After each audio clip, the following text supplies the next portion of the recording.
Band gap निकालने के लिए हम ये एपरेटस काम में लेते हैं। यहाँ ये एक माइक्रोमीटर है जिसकी स्केल 0 to 50 है।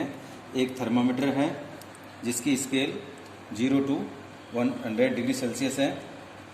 यहाँ एक पीएन जंक्शन डायोड लगा हुआ है।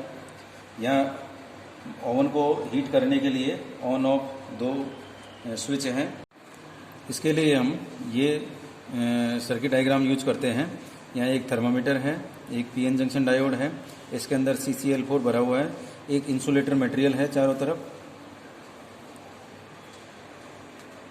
पीएन जंक्शन डायोड का बैंड गैप निकालने के लिए इसको पीएन जंक्शन को रिवर्स बायसिंग में जोड़ा जाता है और इसके लिए जो रिवर्स बायस में सेचुरेशन जो करंट होती है वो होती है IS = AS e की power -Q delta E upon KT। यहाँ हम बैंड गैप निकालने के लिए जो फॉर्मूला यूज करते हैं वो है negative slope of the graph plotted for log 10 IS and 10⁻³ upon T divided by 5.036।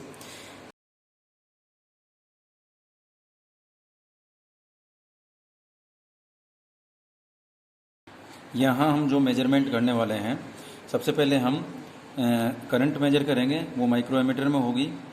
इस करंट के करस्पॉन्डिंग हम टेम्परेचर नोट करेंगे, फिर टेम्परेचर को हम केल्विन में कन्वर्ट करेंगे। उसके बाद में हम 10⁻³ अपॉन T की वैल्यू निकालेंगे और करंट के लिए log 10 I की वैल्यू निकालेंगे। सबसे पहले हम पावर ऑन करते हैं और उसके बाद में यहाँ ओवन का स्विच ऑन करते हैं, जिससे धीरे धीरे इसका टेम्परेचर बढ़ता है।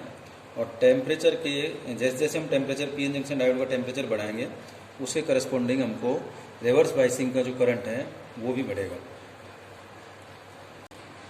अभी जो हमारा टेम्परेचर है वो 29 डिग्री सेल्सियस के करस्पॉन्डिंग है और इसके लिए जो करंट है 4 माइक्रो एम्पियर से के करस्पॉन्डिंग है।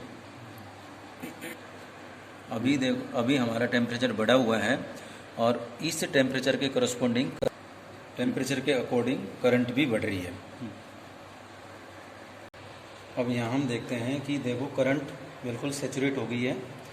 अब हम ओवन को ऑफ करते हैं और थर्मामीटर की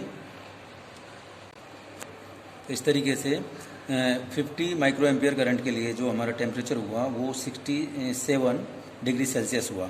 अब हम धीरे धीरे डिक्रीजिंग रीडिंग्स नोट करते हैं। यहाँ 35 माइक्रो एम्पियर के लिए जो हमारा टेम्परेचर 58 डिग्री सेल्सियस है। इस तरीके से हमारे पास सारी डिक्रीजिंग रीडिंग्स को हम नोट कर लेते हैं, जिनके लिए इस तरह की एक टेबल बनेगी। इस टेबल में से हम टेम्परेचर को केल्विन में कन्वर्ट कर लेते हैं, जो इस तरह से जैसे 67 डिग्री सेल्सियस के लिए इसका केल्विन जो स्केल होगा वो 314 केल्विन होगा। फिर हम टेम्परेचर के लिए ही 10⁻³ अपॉन T की वैल्यू निकालते हैं और करंट के लिए log 10 IS की वैल्यू निकालते हैं। इन वैल्यूज़ के लिए हम ग्राफ प्लॉट करते हैं। जो हमारा ग्राफ आएगा वो इस तरह का आएगा। अब हम इस ग्राफ का स्लोप निकालते हैं और ग्राफ के स्लोप की सहायता से हम कैलकुलेशन करते हैं।